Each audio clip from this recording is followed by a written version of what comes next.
ગોંડલમાં તાજેતરમાં થયેલી એક પોલીસ અરજીને લઈને રાજકારણ ગરમાયું છે. જો કે આ પોલીસ અરજી જેણે કરી હતી તે વ્યક્તિએ આ અરજી પાછી ખેંચી લીધા બાદ હાલ એક ઓડિયો ક્લિપ છે તે વાયરલ થયો છે અને તેના કારણે ગોંડલના રાજકારણમાં ખળભળાટ મચ્યો છે. શું છે આ સમગ્ર વિગત તેની વાત કરીશું આ વિડીયોમાં. વૈષ્ણવજન તો તેને કહીએ જે પીડ પરાઈ જાનાને રે. નમસ્કાર, નવજીવન ન્યૂઝમાં આપનું સ્વાગત છે. હું છું જયંત દાફડા. ગોંડલમાં થોડા દિવસ પહેલા ભાજપના એક નેતાએ કોંગ્રેસના નેતાને ધમકી આપી હોવાના આક્ષેપ લાગ્યા હતા. જો કે આ ભાજપના નેતા પૂર્વ ધારાસભ્ય જયરાજસિંહ જાડેજાના નજીકના હોવાનું પણ કહેવાઈ રહ્યું છે. ગોંડલમાં ભાજપના નેતા કોંગ્રેસના શૈલેષ રૈયાણીને ધમકી આપતા મામલો છે તે પોલીસ સ્ટેશન સુધી પહોંચ્યો હતો.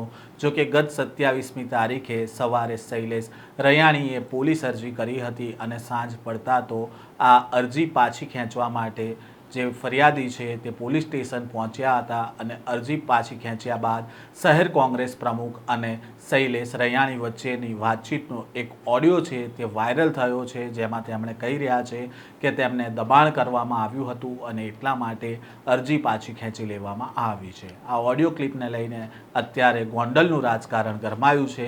તે ઓડિયો ક્લિપ ઉપર એક નજર કરીએ. માતાજી બોલો બોલો.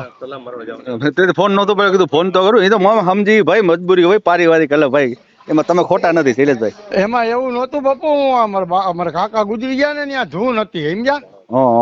એટલે ભાઈ ધૂન માં કઈ અવાજ સંભળાનો નહીં. પછી મેં તમને પાછો કર્યો તો લાગતો નહોતો. ના, હું બહાર ગામ હતો. કાંઈ વાંધો નહીં. અમને તું તાર દુઃખ નથી લાગ્યું તે પરજી ખેંચી પાછી. એમાં અમે સમજી તારી મજબૂરી સમજુ હું. તારી મજબૂરી અમે સમજી જાણી. તારી માથે એટલું પ્રેશર કર્યું બધાએ, એવું જ હતું ને? હા બાપુ, એમાં એવું થયું, જો મારા છોકરાને ઓફિસ માં બેહાડી દીધો. અમે અહીંયા આપણે ફોર્મ ઓલો અરજી કરીને ન ગયા. હા. એટલે સાંભળો પેલા મારી વાત, પછી મને કહી દો. ના તું ખોટો નથી ભાઈ. બોલ. પછી મારા હાડાનો અડધી કલાક થઈને એટલે ફોન આવ્યો કે મારી બેન ને તેડવા આવું, તમે ક્યાં હો? મેં કહ્યું પોલીસ સ્ટેશને હાવ. મારા પટેલ મનીષ કુમાર યા ને મારા, એ મારી બેન ને ઘીરે લઈને જ આવ્યા. હજી હું જમતો હતો ને તાજ કે તાર બેન ને અહીં રાખજે, નકર એફઆઈઆર ખેંચી લે. મને કે ત્યાં લગીન માં ઈ કે અહીં રાખજે, બરોબર. પછી મારા છોકરાનો ફોન આવ્યો. મને કે પપ્પા તમે ક્યાં હો? મેં કીધું ઘરે હોઉં. કા? એટલે મેં કીધું તું ક્યાં હો? ઈ કે હું સૌ અશોકભાઈ ની ઓફિસ માં, અશોક બાટલી ઓલો ગાંઠિયા વાળો. મને કે તમે અહીંયા આવો. મેં કીધું હું જમું હું, હમણાં આવું હું. જમીન હું ત્યાં ગયો ને તો અશોકભાઈ ની બે ત્યાં બેઠા હતા ને અશકો બીજો ઓલો બાટલી, મારો છોકરો ત્યાં હતો. મને કે પપ્પા તમે આ શું કર્યું? ઈ કે એટલે મને હું સમજી જાઉં બધું. પછી મને કે કાંઈ વાંધો નહીં, કે હું તો હાજર થઈ જઈશ હો. ઈ કે મામા ઈ કે. મેં કીધું કાંઈ વાંધો નહીં, હું જાઉં છું. તા હજી તો હું મારી ડેલીએ પોઈગો ને તા મારો ભાઈ અને મારો પટેલ આવ્યા, બે ગાડી લઈને. પ્રવીણભાઈ રૈયાણી. હા, પ્રવીણભાઈ રૈયાણી. મને કે બેસી જા ગાડીમાં. મેં મારે બેવાનું થતું નથી, તું જાવ દે. બરોબર. મેં કીધું તમે જેદી ગાયરું કાઢી એને પૂછો તો તમે ક્યાં હતા? પછી બાપુ જે દ્રશ્ય મેં જોયું છે ને એ તો એટલે હું ગયો, બરોબર ને. મારે હો આ બીજો કોઈ હોય ને 50-60 જણા હતા ત્યાં. અશોકભાઈ શું કરવું, અશોકભાઈ શું કરવું હે, બરોબર. એટલે મેં કીધું તમારે જે કરવું હોય મંડો કરવા. મને કાંઈ થાય ને એટલે હું તમારી માથે એફઆઈઆર કરીશ હો. એટલે અશકાએ ઉભો થઈને એવું કીધું, ઈ કે મામા ઈ કે તમે ઈ કે કાંઈ ઉપાધિ કરવામાં મૂક્યા, હું તમને બધી કાર્યવાહી કરી લઉં. મેં કીધું જે કરવી હોય મંડો કરવા, બરોબર હે. સલીમ ખાટકી આવ્યો. મને કે શૈલાભાઈ ક્યાં હો? મેં કીધું હું અહીંયા ઓફિસે આવું, બરોબર. એટલે ઈ આવ્યા, પિન્ટુભાઈ આવ્યા, ઓલા હર્ષદથી હું પિન્ટુભા ચુડાસમાં. મને કે શૈલાભાઈ તમે ગાડીમાં હાલો. ઈ કે મારી ભેગા. મેં મારે બાપુ ક્યાંય નથી આવવાનું, બરોબર. મને કે તમે હાલો ભાઈ સાહેબ, ઈ કે મારો ભાઈ હોય ને તો હાલો. મેં ઇકબાલ કૈડા ને બોલાવો પેલા. એટલે ઇકબાલ કૈડા એને બોલાવ્યો. એ કે ભાઈ તું શું આને ગાયરું કાઢે? ઈ કે મારે તો સંબંધ હે વારી ઈ કે મેં કીધું તો તેદી તમે મને કેતા હતા ખોવાઈ જાય ને આમ ને તેમ, અમે ખોઈ નાખો. ઈ કે ના ના ના ના ના ઈ કે કાંઈ નથી કરવાનું શૈલાભાઈ. ઈ કે હું મસ્કરી કરતો હતા. અમે મસ્કરીની બે તમારે જે કાંઈ ઇકબાલભાઈ કરવાનું હોય ને મંડો કરવા. મેં તમે ફોર્મ ભર્યું હતું તે દી તમે મને દબાવતા હતા બરોબર, બંગલે હાલો નામ ને તેમ બોલાવો તમારે બંગલે થી જેને બોલાવો એનો. હા બરોબર. એ ભાઈ જ્યાં બેઠા હતા ને એને પૂછી દીધો, આમ ખોટું નથી બોલતો બોલે ઈ. ના ના સાચું સાચું. પછી છેલ્લે મારી ઘરવાળીને ફોન આવ્યો, ઈ કે હું મારા ભાઈ અમારો હાડાનો, ઈ કે હું મારી બેન ને લઈ જાઉં છું, એફઆઈઆર ખેંચો કે નહીં. મેં કીધું હવે આ ભેગા થઈને મારી હા હા પછી બરોબર. મારે અહીંથી ખેંચવું પડ્યું. ના નહીં, પણ ઈ ખેંચવા તમે શૈલેષભાઈ હું સમજુ તમારી મજબૂરી કે ભાઈ પ્રેશર આવ્યું ખેંચું, પણ તમે જે આ વાહેથી વિડીયો બનાવ્યો અને જે પિયુષ નું નામ લીધું ને ઈ હકીકત તમારે કહી દેવાય એને. મારી વાત સાંભળો હર્ષદજી, પિયુષ નું નામ એટલા માટે મેં એને આપ્યું, મેં તમારું નામ કે આવ્યું. અરે એ પ્રશ્ન નથી, મારી વાત નથી, તમારું નામ નહોતું દેવાનું, એનું નહોતું દેવાનું, બરોબર. પણ જે ઓલી આપણે અરજી કરી હતી ને, એ અરજી માટે એને મને સાહેબ એવું કીધું, ગઢવી સાહેબે પૂછી આવજો ન્યા જઈને. મને કે તમારી ભેગા ભાઈ હતા એનું નામ હું? મેં કીધું પિયુષભાઈ. બરોબર. ઈ કે અરજી લાવો મને કે. મેં કીધું ઈ તો એની પાસે છે. એટલે પછી નામ લખે. એટલે મને કે કાંઈ જરૂર નથી મારે, ઈ કે બરોબર. એટલે મેં કીધું તો હું અરજી મગાવું સાહેબ, મેં કીધું. એટલે મને કે તમે પછી મને કે કાંઈ વાંધો નહીં, તમે જવા દો બાઈને, ઈ કે બરોબર. એટલે હું પાછો વયો ગયો. ઈ 50-60 જણા ત્યાં બધા બેઠા હતા મારા મનીષ પટેલ ની ઓફિસમાં, સલીમભાઈ ની બધા. મને કે હું થયું શૈલાભાઈ? મેં બાપુ સલીમભાઈ મેં ખેંચી લીધી અરજી, બરોબર.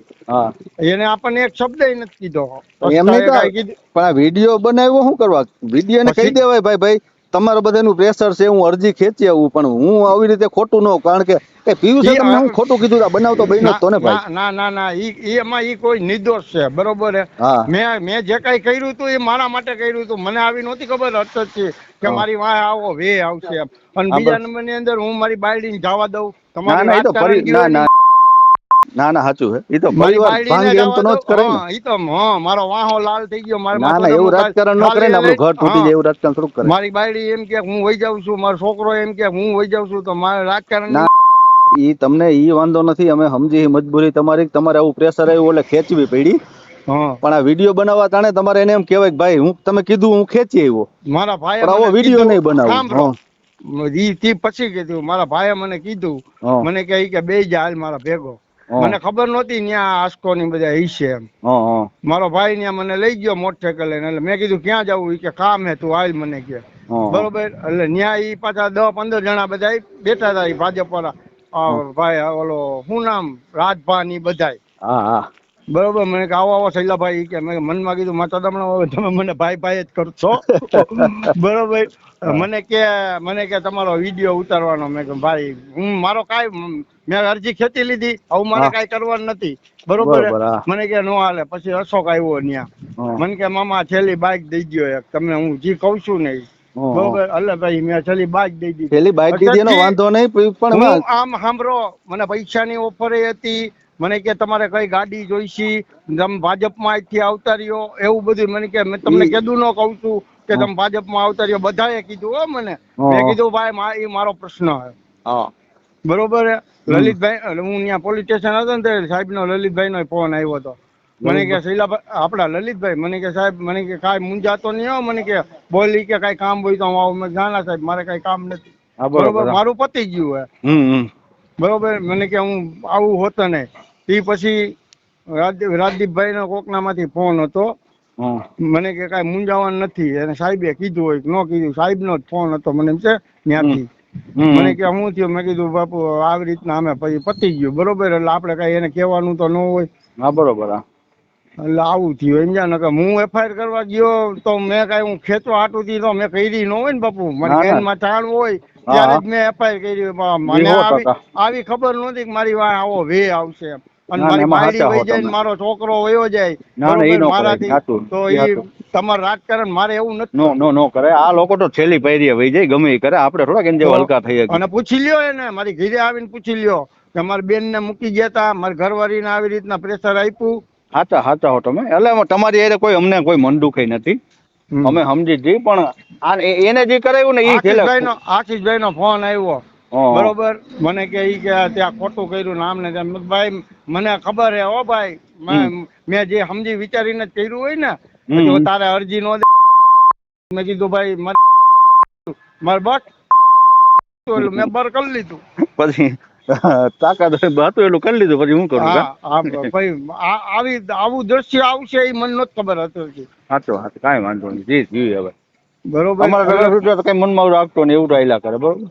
હા નકર હું દવ જ નહીં ને અરજી. અને મને પેલા નકર હું કહી દઉં, મારો ભાઈ આવ્યો બરોબર, એને આપણે તમારો જે ફોન આવ્યો ને, તમારો જે બાપુ ફોન આવ્યો ને, હું ત્યાં જમતો તો એ 10 મિનિટમાં તો અહીંયા ઘરે ગાડી લઈને પહોંચી ગયા અને અશોક ની જ ગાડી લઈને આવ્યા હતા. બરોબર હે. મને કે આમાં બે જાય તું, મને કે મારો ભાઈ કે બરોબર. નકર અમે કુટુંબ સવારે તારી નહીં બોલી. મેં કીધું ન બોલવું કાંઈ નહીં, પછી કાંઈ હાવ આવું થોડું હાલે બાપુ.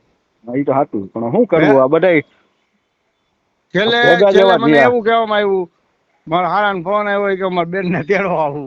હવે હું કરું, તમે કયો હાલો. ના ના, એ પછી ઘર ભાંગે એવું જ ન કરાય ને. તો પછી કાંઈ વાંધો નહીં, જીવ હોય થઈ ગયું. ગોંડલ શહેર કોંગ્રેસ પ્રમુખ અને કોંગ્રેસ પક્ષમાંથી વોર્ડ નંબર 10ના સદસ્ય શૈલેષ રૈયાણી વચ્ચેની વાતચીતનો એક ઓડિયો ક્લિપ અત્યારે વાયરલ થયો છે. અને આ વાયરલ થયેલા ઓડિયો ક્લિપે જે અરજી પાછી ખેંચવાને લઈને વિવાદ ચાલી રહ્યો હતો ગોંડલમાં, તેના રહસ્ય ઉપરથી પડદો ઉઠ્યો છે. અને કેવી રીતે તેમને અરજી પાછી ખેંચવા માટે દબાણ કરવામાં આવ્યું હતું તે ઓડિયો ક્લિપમાં ફરિયાદી દ્વારા કહેવામાં આવી રહ્યું છે. હાલ આ ઓડિયો ક્લિપ વાયરલ થતાં ગોંડલના રાજકારણમાં ખળભળાટ મચ્યો છે. આ પ્રકારના સમાચાર અહેવાલ સાથે ફરી મળીશું. નવજીવન ન્યૂઝ સાથે જોડાયેલા રહેજો.